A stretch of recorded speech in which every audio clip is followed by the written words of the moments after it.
without being reprimanded. The members of the House took on the day's deliberations, lashing out at these institutions as it defeats the sole purpose of setting up the pack and pay committees and compromises the role of the GPPA.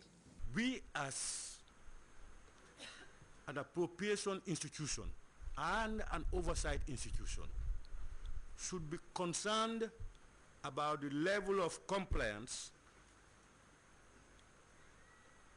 by government agencies. That's why I said when I read the report, I was not happy at all. There is that free attitude to say we will not comply, and nothing happens. Unless and until we start doing as he said here, every year we will keep on seeing people violating GPPA regulations. And we know that if not 80%, 75% of any institution's fund will go into procurement. Are the institutions that are moving on the same as those that are trained?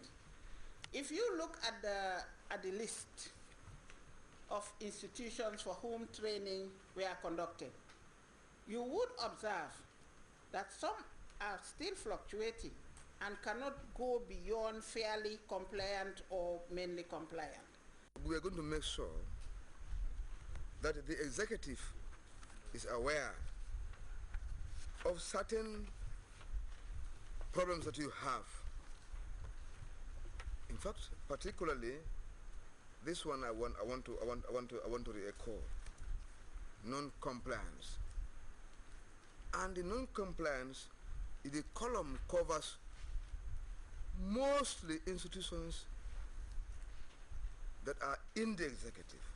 After due scrutiny and having rated itself with a compliance level of 100%, the annual activity report and financial statement of the GPPA was considered and adopted by the Pack and Pay committees of the National Assembly.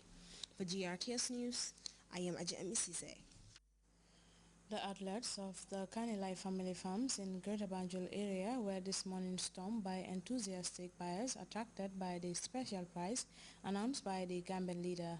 The offer, which lasts only for Thursday and Friday, sells meat and bone at $55 while steak will sell at $75 at all outlets of the Kanilai farms. Abdunjai reports the stock that made it to the slaughterhouse was recently shipped from Brazil.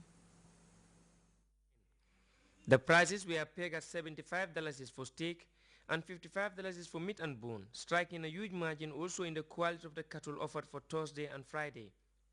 It was a well-calculated move, telling of the president whose generosity is unrivaled and his sense of sharing never before seen in the history of this country. At the abattoir in Abuko, the beef cattle he recently shipped from Brazil and intended for the Ramadan came in to enforce his promise.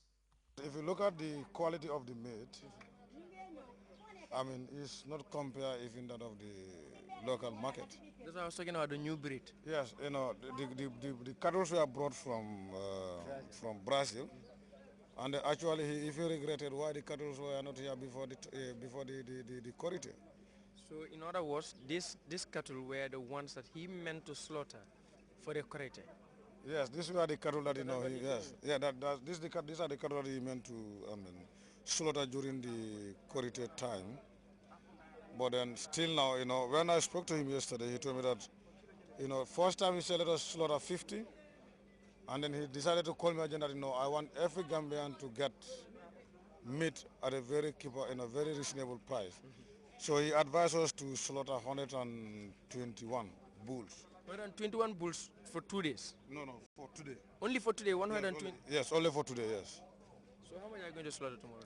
Well, tomorrow he might slaughter 150 because I know every day, you know, he increased, you know, the number of cattle that we should slaughter.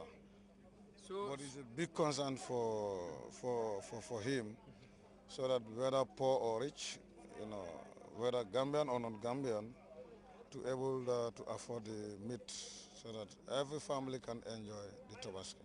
This gesture, yet greeted with delight, is as a matter of fact following two very popular gestures, at least to the knowledge of the public.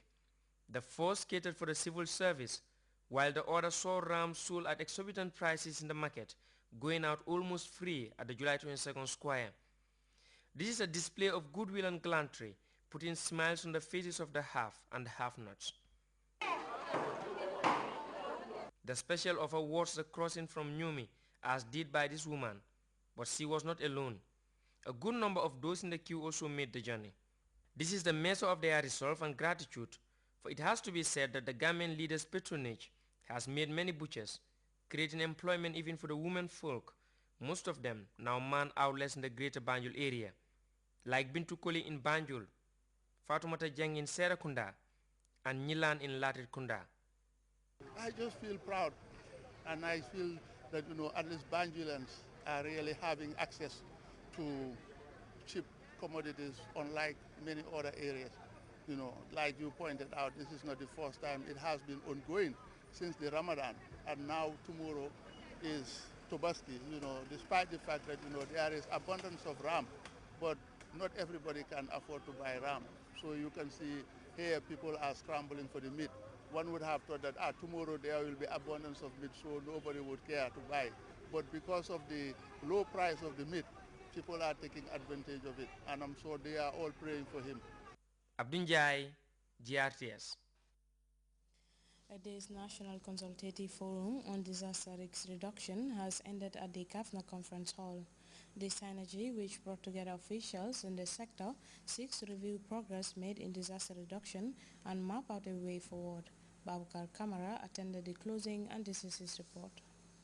The Gambia was one of the countries in West Africa that started putting up a platform for disaster risk reduction. And the Gambia was a case study for the sub-region.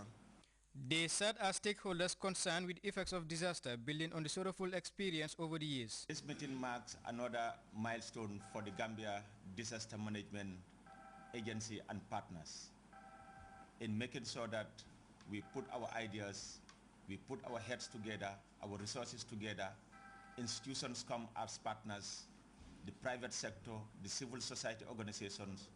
The national platform should be a forum for us to be able to disseminate the disaster risk reduction plans and implementation activities that are in this country. It also gives us an opportunity for us to be able to share information regarding the status of disaster in this country.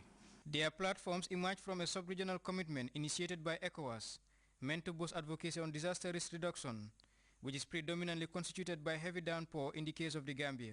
There are 13 platforms established, but only 2 of these platforms are functional. And the Gambia is not even part of those 2 platforms.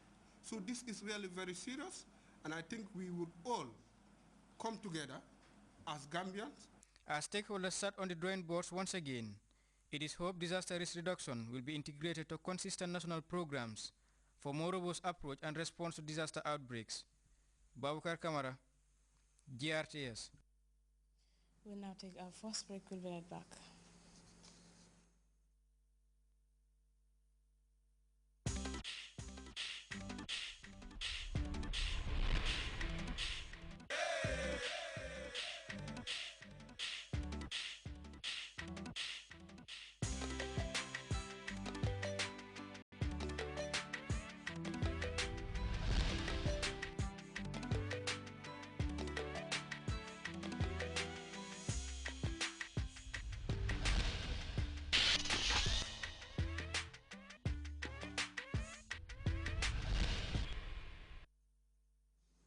Welcome back. The African Union has offered logistical support to Malian authorities in a bid to help the government regain control of northern Mali, where Islamists hold sway. And Libyan pro-government forces say they have taken control of the town of Bani Walid, one of the last remaining areas under the influence of supporters loyal to former Libyan leader Colonel Muammar Gaddafi. We have details of those stories and others in this news roundup. The African Union, which suspended Mali after a coup last March, is taking the country back in order to help Bamako regain control of the north. The African Union is making plans to offer logistical support to be presented to the United Nations in late November. The overlapping crisis in Mali constitutes a serious threat to some of the core principles of the EU, particularly the principles of respecting national